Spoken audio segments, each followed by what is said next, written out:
Lions just recovered a fumble. Bits of wisdom. It's Harry Houdini, I'm pretty sure. That's when it kind of becomes Home Improvement After Dark. I guess that leaves us at the question of the week. Very good. I don't know if you noticed, Jordan, but a really cool aerial shot of the table. Reasonably funny. User review.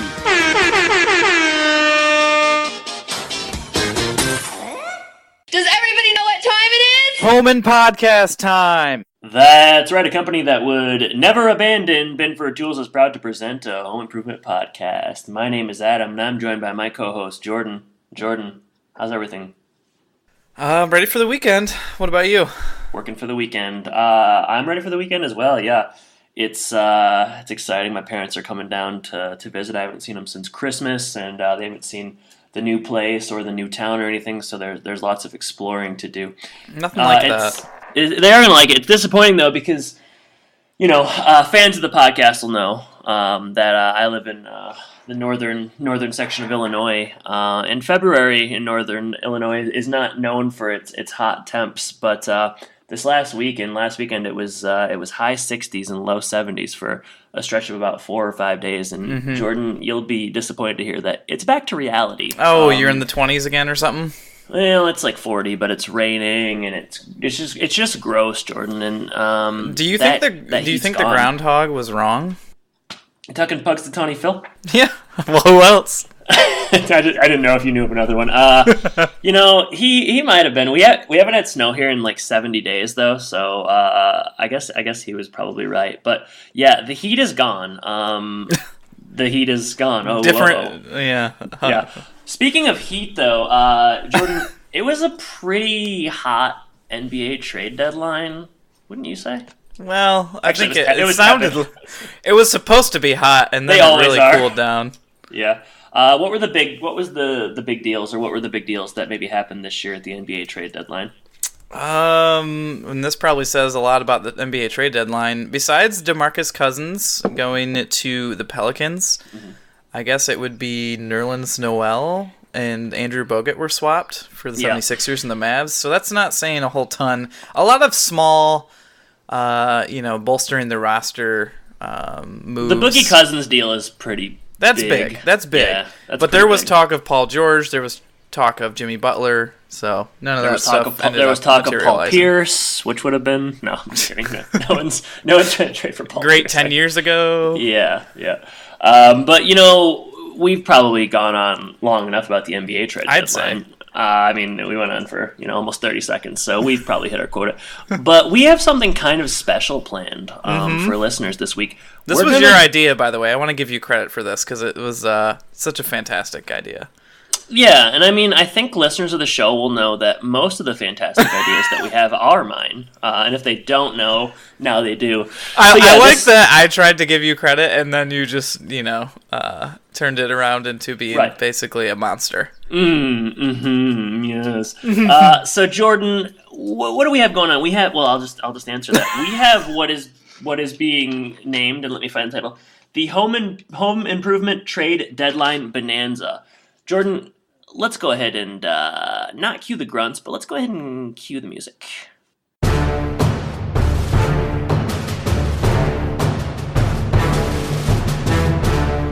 I want to give a big shout out to our friends at bensound.com for that just stellar and very on point music. I don't know about you, Jordan, but it got me hype. Yeah, I'm basically jumping up and down. I'm excited to talk about some of the trades we've got going on here.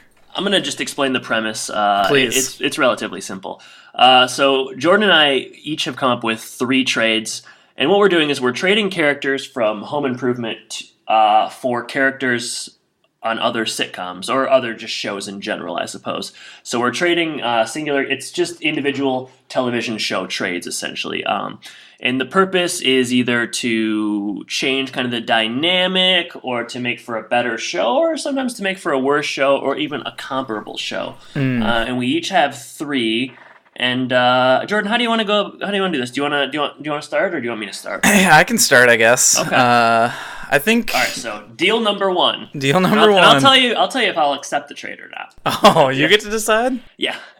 All right. So the first trade I've got, I wanted to get a little bit more female blood in the Taylor family. I feel like Jill is outnumbered, and they could use with a little bit of feminine infusion. So I traded Mark away. I think we've talked about how he's kind of the weak link at this point of the Taylor family. Mom, don't trade me.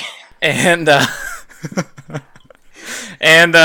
so I went over to the Full House show, and I decided who would be a great addition. I picked Michelle Tanner, and that's the one played by Mary-Kate and Ashley Olsen, which, we've talked about them before. I think that's a good upgrade, but they wouldn't do that straight up, so we had to throw in something special. Yeah. So something we had a lot of extras of. I threw in about 40 Detroit Lions paraphernalia t-shirts because they just seem to have so many. Wow. Let me try to think if I would take that trade. Who wins that trade? I think Home Improvement wins it.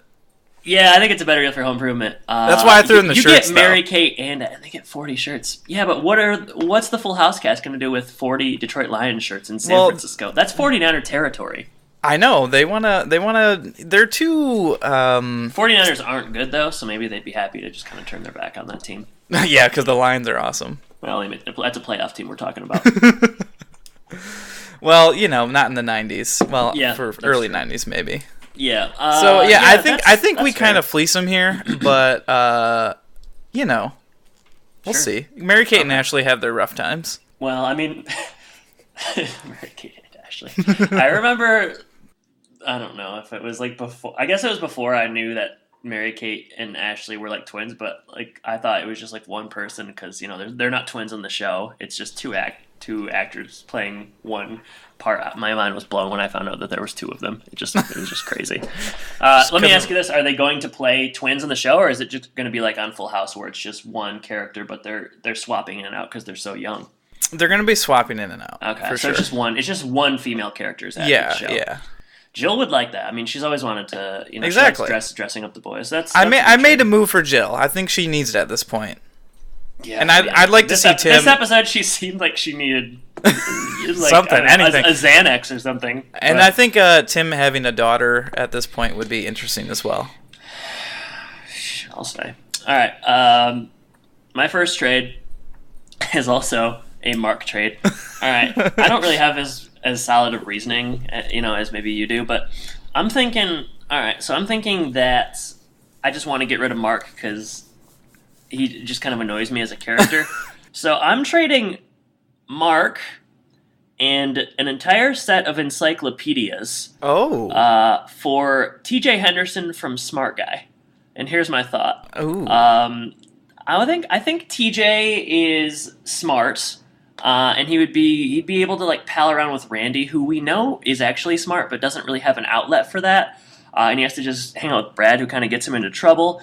And I think just some more intelligence around the Taylor house would be nice. And maybe like TJ, he's a genius, so like maybe he can help Tim like with, I don't know, like tool related stuff or like the logistics or the math behind tool related stuff. I just think it'd be a positive benefit around the house, and it would just be nice to have Mark not there. I did throw in the encyclopedias with Mark because, the Henderson family is losing a genius. So, like, if you're going to get Mark, who, for all intents and purposes, is not especially smart, like, you're going to need those encyclopedias to kind of supplement some of that. You talked about not having a lot of logic to that trade, but I think there's a lot of logic to it. Okay, you know what? I was just shortchanging myself, and I have to stop doing that because I don't know. My resolution this year is to stop underestimating myself, so... Well, you didn't mention that earlier. Yeah, no, I'm just kidding. So what do you think? That's a good trade. I think I think both sides win out a little bit. Well, taking Mark is hard. It's a hard thing to take. I'm it's not sure how Mark is going to fare in just hanging out. It's like getting one of those really expensive contracts that might be expiring, hopefully. Because otherwise it's hard to stomach taking on that kind of a contract. So I think so. Yeah. Mark in Milwaukee. Sounds like a show in and of itself. Mark in Milwaukee. I don't know. I just thought it was. That's a good move. That was fun, and we haven't talked about Smart Guy in a long time, and that was something that we referenced. I think like the first 5 episodes of the podcast. So either that or Sister. Smart Guy back. Yeah. All right. Okay. I'm gonna move on to the next one. Otherwise, this is gonna take an hour. Yeah, we don't This want one has that a lot because less. Usually we go like 55 minutes, so for us to go an hour would be. I mean, people might start turning off the show. I was saying just this segment was going to be an hour. Oh wow, yeah. All right, go ahead. All right, so this is going to make a lot less logical sense here. Although you might be happy with it because it involves Karn, and we're shipping Karn out, and we're going to go over to Sabrina the Teenage Witch, and we're going to pilfer Salem the cat. Ugh. No, I would rather have Karen than Salem the cat. Really? I think Oh, come on. Salem's so annoying. I don't know. I just like the trade for some reason. Just straight up. Just straight up. There's not much else to it. They're Okay, both let me ask they're both you this, kind though. of annoying. Salem's But more the annoying. Taylor family doesn't have an animal, and Yeah, that that's would what I'm add gonna an ask. Is interesting like element. Salem like their pet that's gonna be in every episode, or is Salem like Jill's friend who just pops in every 5 episodes? Although I think I like that second part better. I like the latter. I like it would be like kind of like BoJack Horseman, or like a show where like somebody's friends with like an animal and like people think it'd be like Elf, I guess, where like they're all just friends with the alien life form and they act like it's normal, except Jill's friends with like this wisecracking cat. If that's the case, sure, but if it's just like a talking animal that's in every episode, I'm not into it. All right, fine. We'll put that in the contract. It's got to be a friend, not the Taylor pet. Friend, not a pet. Okay, all right. This one is pretty logical, actually, and it's not especially funny, but I want to trade Wilson, and I want to trade Wilson for Kramer and cash considerations, and here's why.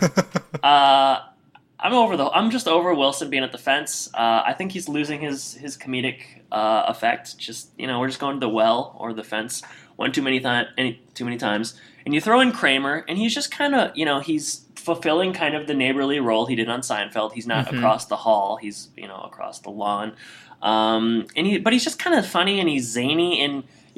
Tim doesn't ever take Wilson's advice anyways, and if Kramer's there, it's just more hijinks. And I'm throwing in the cash because Wilson seems to have money, whereas, I guess Kramer always had money as well, but I don't know if Kramer is going to be able to pay handle the upkeep and the monthly cost of, owning a house, so I wanted to give him some cash to Yeah, I mean, I guess, well, I don't know. That's Wilson's going to be going from Metro Detroit to New York, so that might be a big change for him. I think he could handle the Big Apple. I think so? He doesn't like going outside. That's fine. Whatever. You can stay inside anywhere. I think that it doesn't really do good things for Seinfeld as a show. I think throwing Wilson in the mix is I don't know that it does that show any favors, but this is a home improvement podcast, so I'm really. I think this is a very lopsided trade. You mean in favor of Team HI? Hashtag Team HI? Yeah, I think so. I mean, we all do love Wilson, but he just doesn't like Kramer can fit into the show, but Wilson cannot fit into Seinfeld. I don't think. I mean, what is he gonna do? Hide behind the door the whole time and give Jerry advice? Isn't that George? It's just like a peephole instead of the fence. Okay, what about Wilson? All right, what about they get Wilson and Salem the cat? No, that'd be a 3-teamer. That's too confusing. They get Wilson and they get 5 Stinkies. Ooh. Yeah. How about like free Stinkies for a year? I was gonna say free Stinkies for a year. That's a deal. I'm in. Okay. All right. Next, is this your last trade? This is my last one. This one's pretty simple, and it's another straight up trade. I've got Curtis, the Atom Boy, for Minkus, straight up. Minkus from Boy Meets World. Yeah. What's the point? They're the same. I think they just need a change of scenery at this point. Just get a little bit of dynamic interaction with some different cast members, and we'll see where it goes from there. Let's be reminded that Curtis has only been in 2 episodes, so it's not an integral trade in any case. Minkus, isn't he in like every episode in the early Boy Meets World? Yeah, he does. So Minkus for Curtis. Minkus is more likable than Curtis. Yeah, well, that's one of the reasons I want Minkus on my team. All right, and why would Minkus is also smart, so I think he could be a good foil to Randy. Like they could basically be doing. Do you think they're going to give Minkus better lines than they give Curtis? Do you think Minkus will come in and say, "Mrs. Taylor, you sure are fat"? Well, he might be more accommodating to Jill, but I think him and Randy could start a real feud. All right, family feud without Steve Harvey. Play the feud. Okay. All right. Fine. That's a very fair trade, albeit somewhat pointless. All right. My last one is a 3-teamer. You're saying that a lot of these make a lot of sense? Yeah, I mean, I think all of them were pretty good until that one, which is just kind of pointless to me. Like, that would never happen, Jordan. Yeah, you're right. The cat one is just like, it makes complete sense. Well, at least there was some logic behind that. 3-show trade. All right. Whoa. We're trading Jill. Okay? Man, you got rid of Wilson and Jill? Yeah. You're kind of a monster. This episode, just the dynamic was just off. Jill seemed unhappy, and Tim, the whole family was unhappy. So here's what needs to happen. All right. Three shows. Let me make sure if I can figure this out. All right, we're trading Jill to the Fresh Prince of Bel-Air for Jeffrey. So Jeffrey, it comes to Home Improvement? Yes, to be the butler of the Taylor house.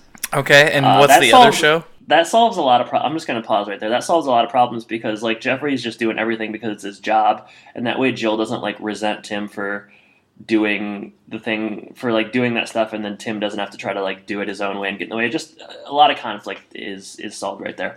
All right, so we're trading Jill to Fresh Prince for Jeffrey. Then Vivian is going.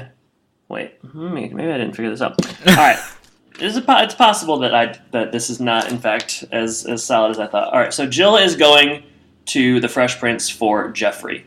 Then Vivian is going to Different Strokes for Cash. Okay. All right.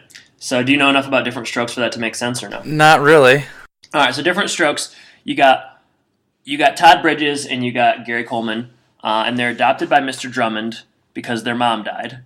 And Mr. Drummond, he's really nice and he has a lot of money, but there's no mother. He's a widower himself, so they don't have a mom, and their mom passed away.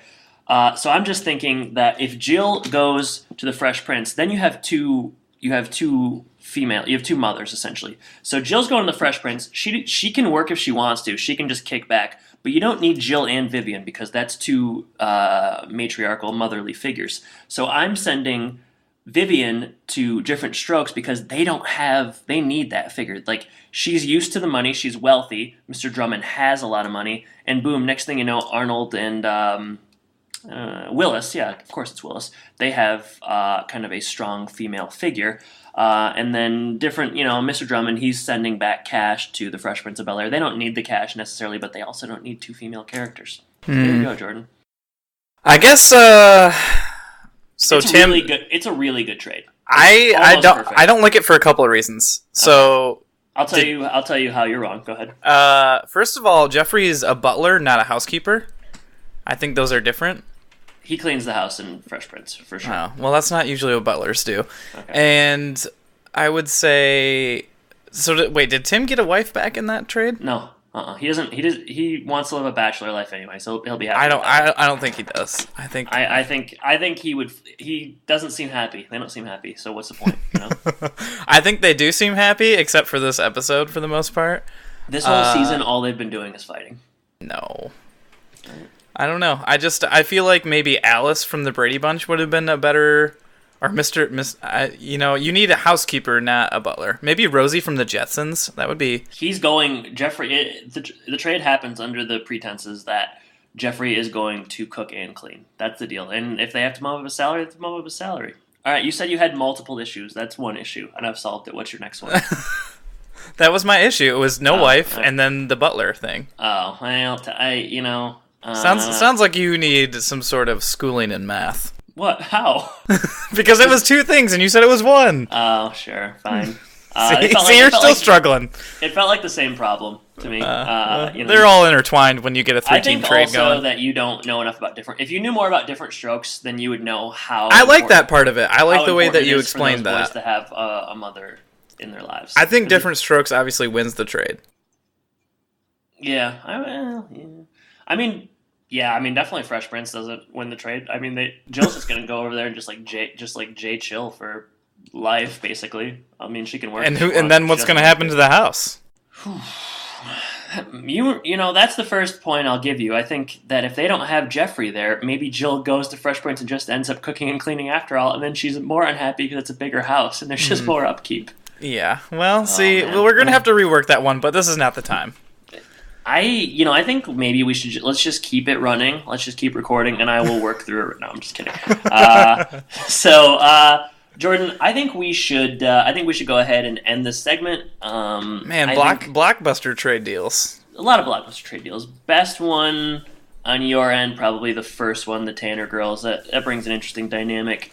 I kind of like the cat one. Once you helped me work out how the cat would be involved. You're right. I guess if the cat's a good, like a friend that is just coming in and hanging out, that is also very funny, and it makes it a different show. But in the Matt Best one, I still like my 3-teamer, even though the logistics don't necessarily add up. I think it just needs a little bit more refinement. That's all. And that's the way it goes. Trades very seldom. There's always counter offers. So yeah, luckily we're not at the trade deadline for the home improvement trade deadline yet. Like, that hasn't expired yet, so we'll keep working on it. Maybe it'll be a poll. It's 3 p.m. Yeah, it's 3 p.m. today, I think so. All right, Jordan, what are we covering this week? Episode 35 is going to be Abandoned Family, which sounded worse than it actually came out, I suppose. Like, I expected the worst, basically. It's less depressing than the Will episode, and it sounds very, very, like, dire and depressing, but it was not entirely pleasant, but it could have been worse. So could have been worse. Yeah, written by Rosalind Moore, aired December 18th, 1992, which makes me wonder where the snow is on the ground for the whole episode, but we won't really get into that too much. Do we have any plot keywords? Jordan, it's a good question, and we don't have any plot keywords, so let's say we come up with some. All right, I'm going to go with potato. I'm going to go with lunch money. Producer! I'm going to say bachelor. Gingerbread?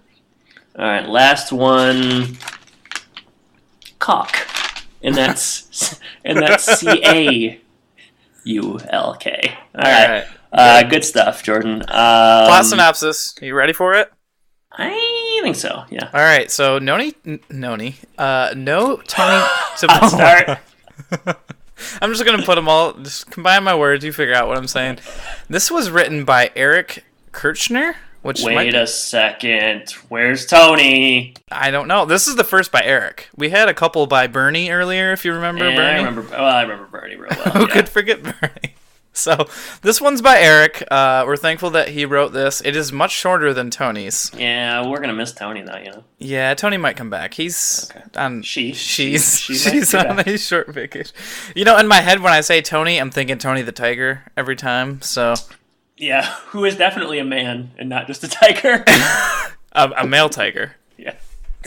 Anyways, Eric says... Jill is going to work and hasn't got the time to look after the house. Jill was supposed to make a gingerbread house for the school PTA meeting, but she doesn't have time, so Tim says he'll do it. See, this is the exact opposite of the Tony Topola problem. It's not quite enough. This doesn't have enough detail. We're going to have to start writing them. No, I don't. That's not happening. That's not happening. All right, let's get into the episode here. We've dawdled on long enough. So we're going to open on tool time. Tim and Al are working on finding studs in a wall to show you how to hang a light fixture or a heavy mirror. Tim has a little trick up his sleeve. He's going to use an electric razor, and as it goes over different parts of the wall, the sound changes. So a nice little tip there. Definitely, and I was just thinking, if they did this more often on Home Improvement, like if I could somehow kind of be taught tiny lessons along the way, I think doing this stupid podcast would be a lot, it would just be a lot better, because I would also kind of be getting something out of it. That would be really helpful, so I wish they did more of these things. Yeah, well, they don't, and but this is a good one. There is some jokes, weaved in here about Al's mom shaving, and it's Tim being a stud and Al not being a stud, that kind of thing. So they don't let that opportunity pass without making those jokes. Al also has a helpful hint, and this one involves a cut potato and using that to remove a broken light bulb. You just have to remember to unplug the lamp, which Tim doesn't, and he electrocutes himself. And I was wondering, why would they have the lamp plugged in at all in the first place? It's not like there was a light bulb in there that would be working. Yeah, I don't know. That's a good question. I don't also know, like, is that some... Is potato a conductor? I don't know, Jordan. You start talking science or trains or anything Starts like that. pulleys. I'm just not into it. Why can't... Is it dangerous to just do it? Why would that be... Like, are they worried about getting cut? Or what's the danger in doing it with your hand, I guess, is what I'm wondering. Getting cut, because it's like a broken glass shards. Ooh. Which is, I guess, another reason... Couldn't you just do it from the bottom, though? Like, I don't... Well, usually when it breaks like that, it breaks so that you can't even really get a grip on it at all. Because if you think about usually when you spin in a light bulb, you're using the top of the light bulb. I'm looking at a light bulb right now, and okay, all right, sure. I wanted to, just to bookend this potato talk right here. Yeah. Many fruits and vegetables contain juices that are rich in ions and are therefore good electrical conductors. So cool. Yeah, definitely unplug that lamp is what I'm saying. Yeah, that checks out to me. I like the stud finder and I like the potato thing, and I think that maybe you kind of rushed away from this too quickly. And we hear more about this later. But I think Tool Time should do more helpful hints like this. I don't know. This seems like good TV. Good. It's interesting. It's more interesting than watching them, do the things they usually do. It's basically Life Hacker before the website. I don't even know about the website necessarily, but it is. These are helpful hints and things I was interested in learning. And I don't know if I'm ever going to need to find a stud, but I have an electric razor, so I could. I've had some trouble with finding some studs around here. So. Yeah, well, all you got to do is pick up the phone and call me. Just like the show. Yeah. Well, maybe I'll buy you a book or something. You know, they probably have a lot of this information in there. Cool, yeah. All right, so next scene, we're at home, and I guess that this is all of a sudden now making sense to me, but it opens with what I thought was the Hansel and Gretel music. Did you pick up on that? Hansel and Gretel music? Yeah, there's like a Hansel and Gretel, like a theme song kind of. Hansel and Gretel. And I guess that they probably were doing that because they do make... Maybe it's alluding to the gingerbread house? I don't know. Huh. I guess I didn't catch that part, so... Okay. Well, interesting thought. I mean, they did... It's definitely... I mean, I wrote down the music, and then the gingerbread house, it kind of relates. I don't know. Maybe I'm overthinking it, which is possible. It would be kind of a Easter egg for Home Improvement, but I don't know. All right, so... is that in the trivia page of IMDb? It's not. The trivia is probably something like... The title, Abandoned Family, is related to when a family... The not-so-popular phrase. Yeah, the not-so-popular phrase, when a family leaves everyone except for one person. Tim and Mark were playing ping pong, and Mark says his dad let him win. They have some banter. And Tim wants coffee, but doesn't want to do the dishes, so he drinks it from a cow. A cow creamer? A cow creamer, so I think it's to hold, heavy cream and pour it, but he uses that to drink the coffee. Jill enters and she got a research assignment, so really she's really working her way up in that job. It's been just a smash success. And it's about Tim wants to know what it's about, and he references a couple different things, but he does reference Tiger Stadium moving, which I thought was interesting because this is 1992 and they don't end up moving until 2000. But apparently the seed was planted all the way back 8 years prior to it happening, which was interesting to me. Maybe Tim planted the seed.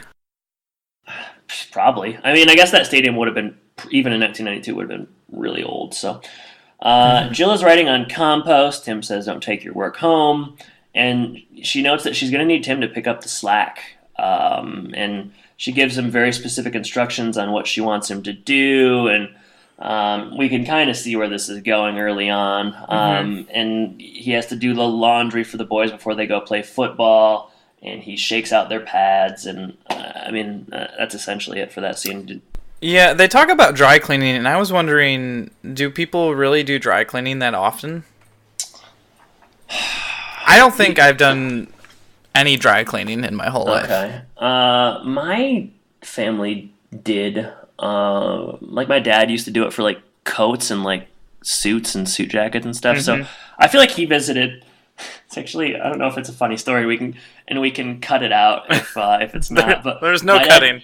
My dad used to go to the dry cleaner in Davison where we grew up on a semi-regular basis, I guess. And there was this guy in there, and he was an older Asian fella, and he would always ask my dad about, he said, how's your son doing? And I mean, I didn't know the guy. My dad would always say good, and then the guy would always say, "Is your son? He's doing well. Is he ready to take over the family business?"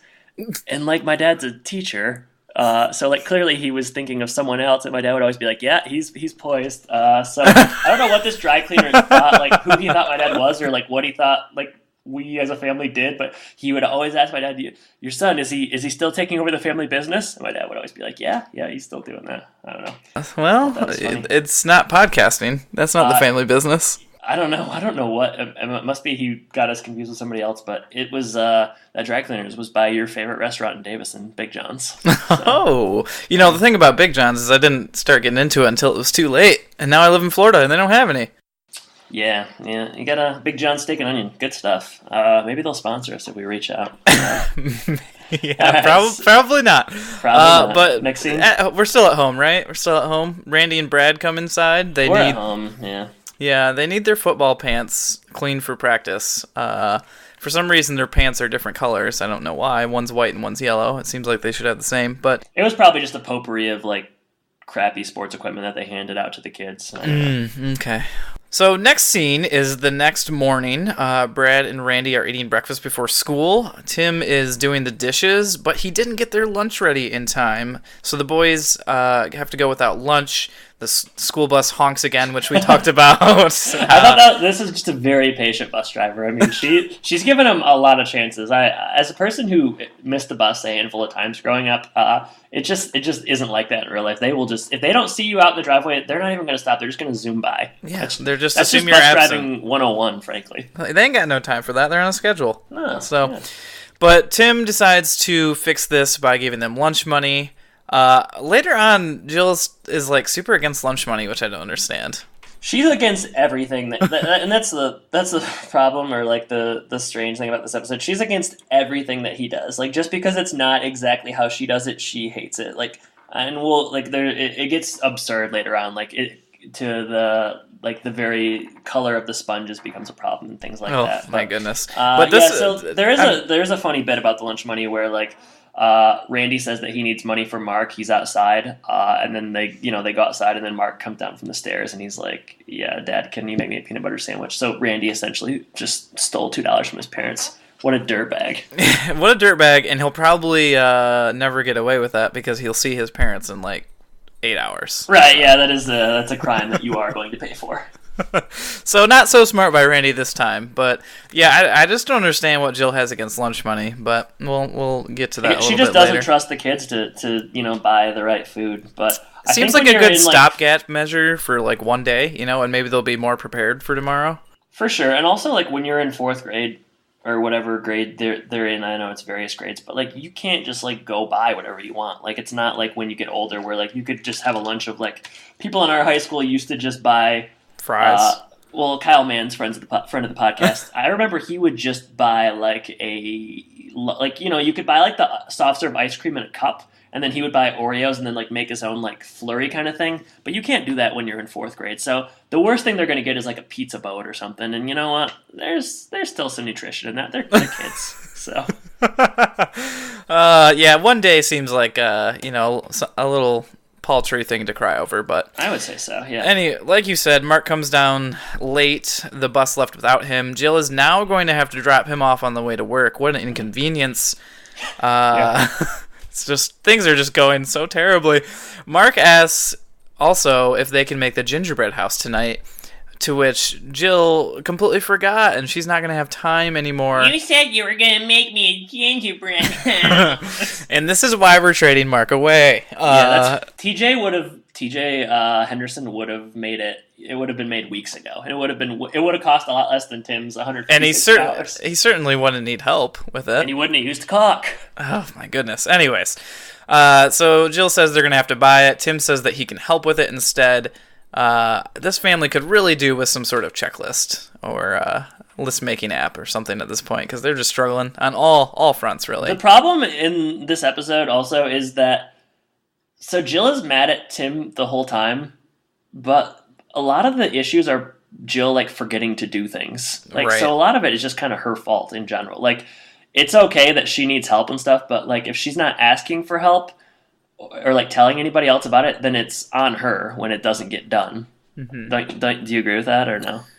Well, I mean, like the bake sale, I totally understand. Yeah, you know, and then maybe like later on, she like can't pick Mark up, and then like she calls Tim, and he has to do it, and it's like adding stress to him. But like he didn't even like she said she was going to do it, and then she can't. So that's not really Tim's fault. Like she doesn't need to get frustrated at Tim when like Right. things are chaotic because of But that. I do understand her frustration with things like, you know, the dishes are dirty, you can't help with dishes, or Yeah. you probably know that the kids need to have lunch before they go. I think some things yes, and other things definitely not. Like in the very next thing that happens is he says that he wants to they get into a fight about loading the dishwasher before making, or in this scene loading the dishwasher before making the lunches or vice versa, and like I don't know, like she's just really micromanaging him to a staggering degree, and I could see why he would get pretty tired of that. Speaking of micromanaging, they go on to talk about the cleaning process, and Tim is cleaning the counters for some reason with like a Windex glass cleaner.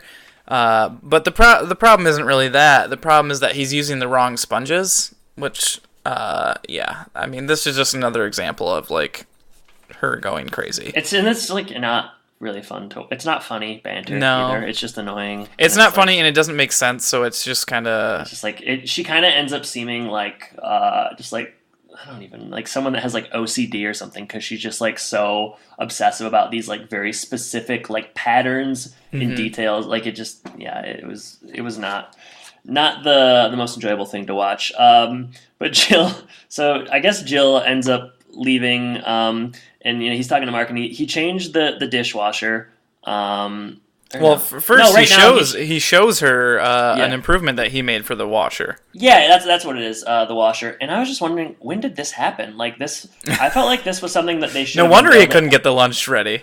Yeah, well, like I thought this is like something that would come at the end of the episode. Like this comes in like minute 7 of 23. It's just like really strange.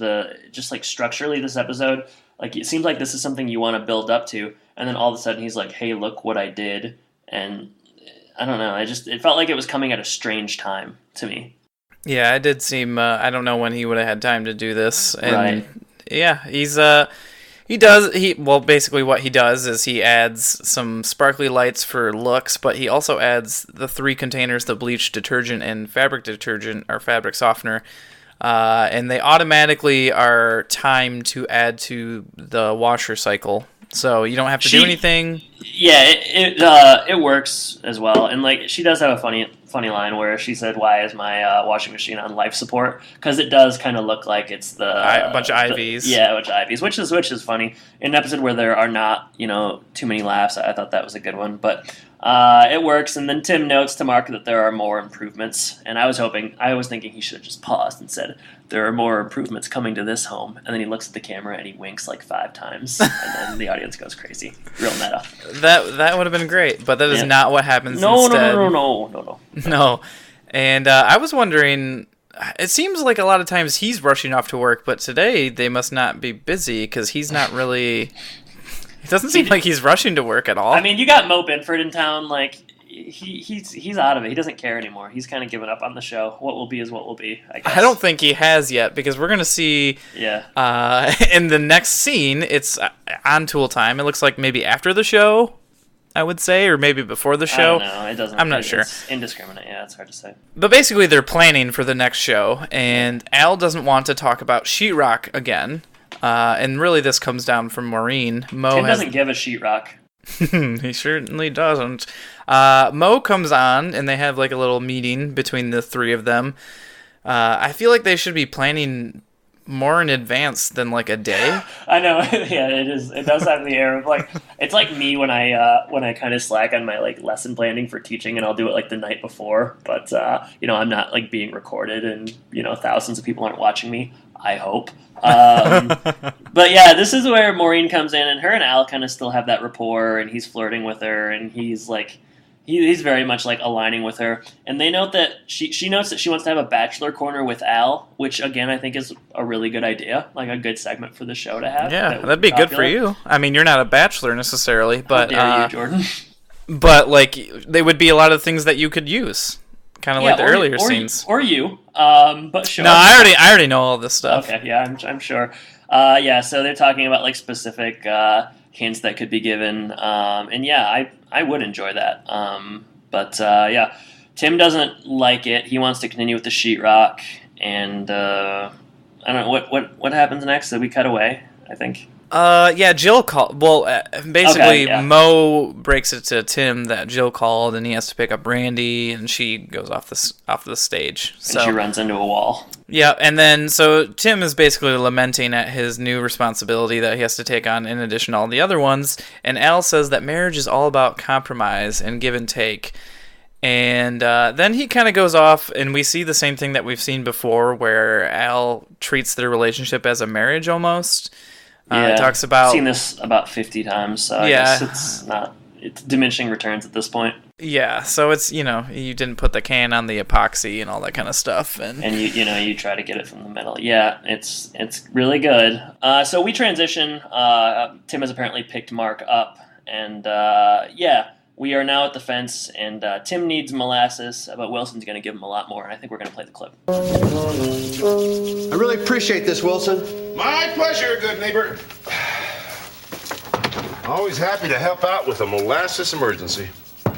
Jill's working some extra hours, so I didn't have a chance to get to the store. So you're running the house tonight, huh? I'm trying to, but she's not making it any easier. She just can't stand to let me do things the way I want to do them, right? Because she just won't deal with the fact that my ways may be different, but they get the job done. Well, Tim, sometimes it's hard for people to accept new ideas. Well, not me. Thank you. Well, you're a very special man, quite like Galileo. Yeah, had his wine. No, Tim. I'm talking about the 17th century Italian astronomer. He was ridiculed for teaching that the Earth revolves around the sun. And he believed that? Tim, the Earth does revolve around the sun. Oh, yeah, sure, yeah, it does. It's just we're spinning so we don't notice it. There you go, good neighbor. What happened to him? Well, he was threatened with torture and forced to confess that he was wrong. That's what Jill would like to do to me. But I'm not confessing anything because I'm not doing anything wrong. Well, Tim, that's not the point of the story. I don't care. I'm going to keep doing things my way because we're getting things done. Thanks a lot, Wilson. Tim, can we talk about compromise? yeah, so we've got some Galileo here. We've got some more physics and science, which is not great for you, unfortunately. Jordan, I have a master's degree, so I don't know if I need to be painted as like the idiot of the two of us. I don't know. We sure talk thing. about pulleys, and you get all confuzzled. You But know, anyway, I got mostly B pluses and A minuses in high school science, and that was where I left things off. But it wasn't the Earth rotating that I was confused about. It was the Galileo wine joke. Did you get that? yeah, I did not get that one either. So Galileo, he he makes a good wine. I guess the fact that that a he's type of Italian. wine?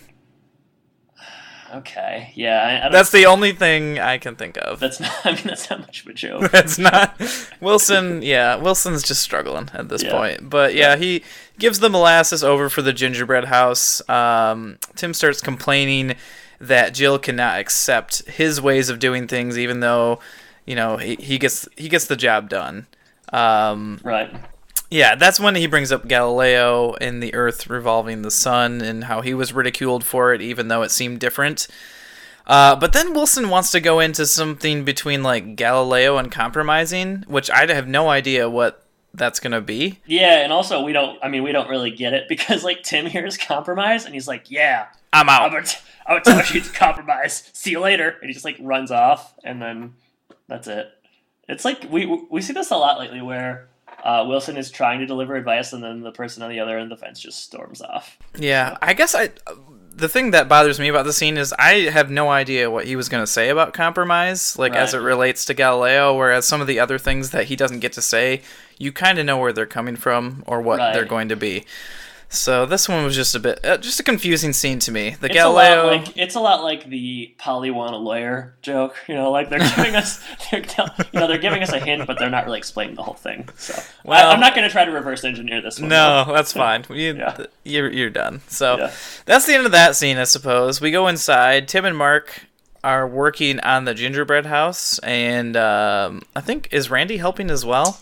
Yeah, they're all three there. It's just getting chaotic because everyone is fighting, and I don't know. It's he's talking about putting caulk on it, and Brad eventually knocks it down, and then there's smoke from the oven. Tim's making a mess because he's using a roller pan for the batter, I guess. Yeah.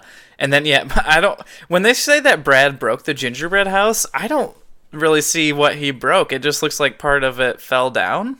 And then Randy says he did it on purpose, and he tries to attack him. And Mark. Mark, that's not a fight you're gonna win, pal. But he's very passionate about his gingerbread houses. He's scrappy. So sometimes you just lose your mind. Yeah, for sure. So Jill, of course, enters at the worst moment possible. I mean, when everything is going wrong, and this is where just basically the fighting continues, right? I think that they end up, there's a lot of back and forth, but I think they end up out in the garage, and the washing machine is spinning around for reasons unbeknownst to me. Tim gets on top of it, and it's going in circles, and it is a fine Home Improvement visual gag, I suppose. But eventually it becomes unplugged, and I don't know, Tim is explaining himself, and essentially he says something about when Jill's home, and it's as if she's just been waiting for him to I know, it's such a weird thing to start this fight. The slightest, she's just waiting for the slightest indication that he resents her for working, which he doesn't. I don't think that statement at all it doesn't indicates that. So he says when you're home, which is a thing that is appropriate. Just he's saying when you're home, you do things this way, and when I'm home, I do things another way. She's when I'm home, you don't want me to work, and then she just goes crazy. It's funny. Jill in this season, and I don't know how many episodes we're into the season. I guess this is 35 or 36. Is that right? So we're 12 episodes into the season, so almost halfway through at this point, and it's just a different. She's much less calm, cool, and collected. She I don't necessarily have a word to describe it, but she's very sensitive towards the working. She's kind of irrational at times. She doesn't maybe have the, I don't know. Do you kind of know what I'm hinting at though? There's just been a lot of Strife with Jill and vulnerability and stuff this season, and it's not always it's not always really well done, I would say, in this episode in particular. I feel she's got a lot of baggage from wanting to be at work, and then when she goes to work, she has trouble letting go of her domain at home. Right. And it just puts too much stress on her. And so she's lashing out to that. So she definitely is, yeah. When things where a spatula is, or when the statement "when I'm home" gets you to go wild. Right, and all the stuff with the color, the sponges, and it's it's okay to get mad at Tim when she comes home and the house is the house is on fire or whatever, the washing machine going in circles, it's okay to get upset about that. But you're exactly right. When she's concerned about where certain things are being placed, or things not being done exactly her way, that's when it kind of just, it loses any air of sensibility, I would say. But, and then Tim makes a really good point, as they move out of the garage into the kitchen again.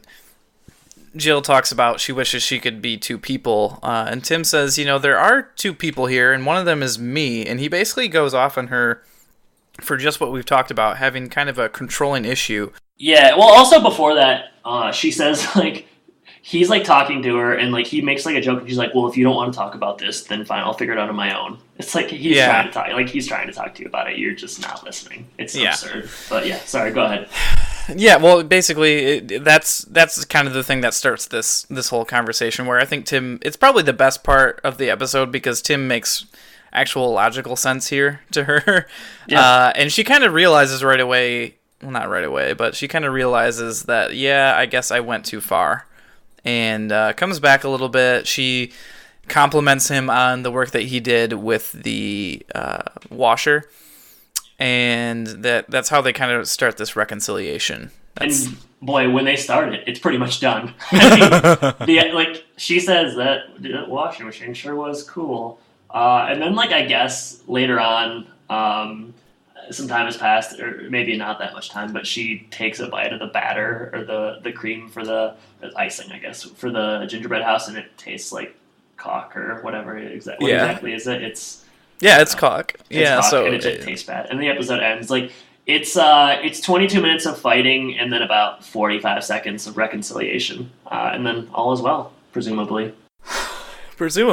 At home later, the gingerbread house is complete, and I think it looks pretty good. Yeah, to be honest. They're giving Tim a hard time for it, but I think it looks pretty good. Because it cost a ton of money, and like it's not edible, which I guess is valid. It's it's a statement piece. It's not to be eaten. The boys are skeptical. It's crooked. Jill is looking for a sweater. And everyone's trying to say stay mum on where it is. And then Mark comes down and Jill knows exactly who to ask. And he says, it's in the dryer. She finds it and it's shrunk like cray. This is basically the size of like a little garden gnome, maybe, could wear it. I don't know. Or just a small child, just like a baby. It's baby size. It's pretty funny, and then the episode ends, and we almost. Oh, there are some bloopers. I will say, the first one's all right. Yeah, the first blooper's all right. I will say for all of the outtakes that we've seen, these are probably the best. The first one is Jill saying the wrong name of all the boys, which my mom can sympathize with, and then the fence scene, Wilson says that Galileo was a fat man, and Tim is not expecting it, and it just kind of throws him off guard, and he likes it. So I don't know. Yeah, and in terms of bloopers, they're fine. It's a good example of the bloopers at the end. But then we roll credits, fade to black, abandoned family. And I'd like to abandon this episode. Yeah, it's not. And I said this. I noted this yesterday to you, but like, I don't know. I think this is one of my least favorite episodes we've ever covered, frankly. It's just frustrating because it doesn't need to happen. There's nothing happens essentially. Like it's just them fighting, which we say every week. Like we don't like the best episodes are the ones where they don't fight as much. And this episode is built around them fighting. Jill is just irrational. Nobody has anything really to do. I mean, Tim and the boys are working on this gingerbread house a little bit, but that's here and there. Tim kind of like everybody is fighting with everyone else. Tim's fighting with the boys. The boys are fighting with the boys. No one listens to Wilson. No one listens to Wilson. Tim fights with Al and Mo Binford. It's just annoying. Even the Mo Binford storyline does not progress at all because we already know that they don't get along. It's the same struggle that we've seen between those three characters. Right. And they didn't do anything to advance it. Like there wasn't anything that we're looking forward to. It was just like, hey, we still all don't get along and Mo is in charge and Tim doesn't like it. So. Yeah, and next week everything will be okay. So, like, why do we even have episodes like this? Filler, baby, filler. Yeah, it's that is exactly what it is. It's really legitimately one of my least favorites, and not even like in a fun way where like it's bad, but it's fun to talk about. Like I don't know, like there's not even a McGurns eat garbage line or like anything like that. It was just unpleasant to watch and. Equally unpleasant to recap it, I guess I would say. But yeah, I don't know. They're not all going to be winners, but I gotta say this season 2 for me, and I've said it once, and I'll continue to say it. It's a real step down from season 1. I just like what's been the best episode of season 2? I don't even know. Wasn't Cheating Dave or I can't. Probably maybe the episode, the Polywana lawyer one, where like we meet Mo Binford because like there's different things going on, but I don't know. It's all Polywana lawyer. Yeah, it's all getting pretty stale. What about the haunting of the Taylor house? Okay, maybe? Yeah. You're right. That is the best one. It's hard to remember those when we're dealing with this sometimes. Yeah, it's hard to remember episodes when you watch a new one every week. But yeah, that's this one. I mean, I don't know. Do you have any highs for this? I did like the scene where Tim kind of, emotionally pleased that, like, there are two people in this relationship. You need to let go and let me help you and all that kind of stuff. I think that was, like, a real conversation that made sense. All the stuff that happens before it doesn't quite make sense, and it almost didn't need to happen, but I think it was handled pretty well, and it's probably the best part of the episode, maybe. Yeah. The outtakes we talked about were better than normal. Yeah, sure. Yeah, above average slightly. But, yeah, I mean, I don't think anyone's going to be bouncing their grandchild on their lap talking about this episode, if you know what I'm saying. So, all right. Jordan, let's talk social media. Yeah, so we'd love to hear from you about how much you hated this episode, or if for some reason you liked it. Go ahead and reach out to us on our website at thehomeimpodcast.com, where you can see all of our previous episodes. Also, you can donate to us if you'd like anything. $1 or more would be great. And then we have a Wall of Fame we can put you on, which is, who doesn't want to be in the Wall of Fame? It's more prestigious than the Baseball Hall of Fame, and I just want to reach out to Pete Rose and say, hey, man, just because baseball is too silly to have you, if you throw us $1, you can be in ours, and it's just as good. So yeah, that's I don't know why you wouldn't do that at this point. So it's true. So yeah, if you want to do that, that's our website. Homeimpodcast@gmail.com is our email. We'd love to hear your questions for our next mailbag segment, and then Facebook.com/homeimpodcast and Twitter @homeimpodcast. On the Twitter front, pretty active week, so thanks everyone for your retweets and your likes and your just general reaching out. The poll this week was related to our kind of opening banter last week. Jordan brought up the Katy Perry being at the Grammys, so we posted a picture of that, and we had a poll. So the poll was, has Katy Perry ever seen a single episode of Home Improvement? And Jordan, 32 votes on this, so that's a pretty good sample size. You got to feel good about that. So, has Katy Perry ever seen an episode of Home Improvement? 22% said yes. Okay. 28% said Left Shark, which is a reference to the Super Bowl 3 years ago. So very topical. 50% said no. Overwhelmingly no. And I gotta say, she absolutely has seen an episode of Home Improvement. Yeah, I think she's 32 years old. She grew up in Texas. I mean, just that alone. I think conservative roots too.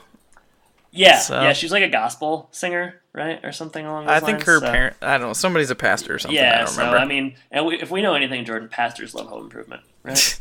They're practically clamoring at. All of our contributions financially come from pastors. So. They take the money from their churchgoers and they put it to us. Those plates that they pass around at the end of church, they smoke. It just says Home Impodcast on it. And people know it, and they're cool with it. So, they're fine. 32 votes. I want to thank everyone for that. And we'll continue to do polls and fun things and follow us. We're getting up there in followers. So, just keep reaching out and help us keep the dream alive. All right? That's right. And definitely rate and review us on iTunes if you have not yet. That is one of the best way for people to know about us. Besides you just singing our praises from the rooftops and telling all your friends. Yeah, word of mouth is cool too. But those iTunes reviews, they're currency to us. So help us out if you would be so kind. Mm-hmm. So, with that, we have moved on to the question of the week. So I'm interested to see what you've come up with from this episode. We might have to go back to the old dating questions. I'm not sure. What do you got this week? I'm going to try not to go back to the dating questions because 31 has become 29 questions, and then it becomes 28, and then I really run out of real estate. So, Jordan, this is a kind of a tough one, and maybe I should have kind of preemptively given you this, but you talked a little bit about life hacks or just general hacks. Do you have anything like any go-to life hacks or things of that nature that you would maybe share with listeners or me? Yeah. We should use that. We can use that Ben Sound music right now if you want to really heighten it. Thanks, Ben Sound. Yeah. Win Ben Sound's money. I definitely put you on the spot, but can you think of anything? It doesn't have to be like your own, but things that you've heard that are interesting. Yeah, I definitely have heard quite a few of these. Oh, man. I'm trying to think of any that I use. I have one that is not a life hack, but it's like something... Maybe it is a life hack, but this is what I thought of. Here's a weird one that I thought of. Go ahead. Yeah. Go ahead with yours, though. I'd rather hear yours first. Oh, mine is just, I don't know why this is the one I thought of right away. And it's not even really a hack, but it's like a general knowledge thing. When you are driving down the freeway and you see an exit sign, if the exit number is on the right hand of the sign, the exit is going to be on your right. And if it's on the left-hand side, it's going to be on the left. Which, that's not necessarily helpful in a lot of places. But in Orlando, it's very busy traffic. So if you need to get all the way over to the left side, a little bit different from, like, how easy it was for you to get to Goodwill yesterday. It was easy. I mean, yeah, I maneuvered that pretty well, and I was happy to let you know about it. Mm-hmm, sure were. So that's one of them that I can think of. So you're saying when the exit sign is like whatever side it's on, that's where the exit actually is. Yeah, where like how it'll be like the sign that'll say wherever, and then on the and above that there's like a little tiny thing that says exit 254. Right. If it's on the right side, it'll be a right side exit. If it's on the left side, it'll be on the left side. That is interesting. Yeah, I would not have thought of that. That's a good one. What is a good one? I mean, mine's not really even that useful at all, but it's pretty stupid the more I think about it. But it's okay, whatever. So I was watching. All right, so you know how like the Detroit Tigers, they do those things. I guess it's like Fox Sports Live or whatever. But the Tigers were on a rain delay. So they do like those crappy like profiles of players. I don't know if you've ever seen those. But they did one for Placido Polanco, who used to be the Tigers' second baseman. Yeah. He's good. Won a bag. Yeah, I like him. Yeah, he was good. But he said that his favorite drink was half milk, half orange juice, and then it just tastes like an orange like creamsicle. And you know what? He's right. It tastes pretty good. So you fill up a glass with half milk, and then the other half is orange juice, and it's just basically like an orange milkshake almost. And it sounds kind of disgusting. It does. I've told people about it, and they say like, "Oh, that sounds really gross." But if you think about it, I mean, that's like what a milkshake essentially is. It's just like milk and then some kind of like flavoring. So, and I've had it within the last year even when I had both those things, and it tastes kind of good. It's a nice sort of treat that sounds disgusting, but that's why these things are. I don't know. That's not really a life hack. That's more like a secret menu kind of thing. But like, I don't know. It tastes better than you might think, and not that many people have tried it. So there you go. You know what? I like that one. I've also, sometimes if, if your phone isn't loud enough and you can't get it any louder, you can put it in like a bowl or a cup. Oh yeah, that's a good one. It'll make it louder. Yep, I've done that before. When in times of desperation. When people are over and you just don't have the speakers that you want. But yeah, that is a good one. And Jordan, this isn't so much a hack, but I just wanted to say Happy National Tortilla Chip Day. Whoa! According to Twitter. What is your favorite tortilla chip brand? I like the sounds of a tortilla trip. Let's go up and gather them. Find as many as you can. Tortilla chip brand. Well, tortilla. I mean, I really can only really think of Doritos, I guess. Oh, you don't like Tostitos or anything? Not really. I prefer, do Doritos count as tortilla chips? Because if you can give me some flavored, like, Cool Ranch Doritos, I'm in, man. I'm in. Yeah, I'm not a big fan of those. Really? I guess it would count. I like Mission brand. Oh, yeah. That's like in the paper bag, kind of. Yeah, it's like just thick enough so that it's really good with, dipping in guacamole or having for nachos and stuff. So. I had nachos last night. And on that note, this has been Abandoned Family. Jordan, do you know what we're covering next week? I do. It's going to get very Christmassy in here, and it's going to be I'm Scheming of a White Christmas. Oh, thank God. I mean, that will be. We need this. We need this episode. We need a solid one. My spirits are down after this stinker. I mean, our episode itself wasn't a stinker, or maybe it was, but watching these bad ones it's tough. It takes a little bit of life out of you. It hurts my soul. Well, this one has an 8.1 out of 10 on IMDb, so that is good, and there is a lot of cast, and the Manhattan Transfer are playing themselves. I don't know who the Manhattan Transfer are, but sounds like a cool it's cameo. Gonna be good. Yeah, baby. All right, I want to thank everyone for listening, and Jordan, I guess I should say take care. Take care, everybody.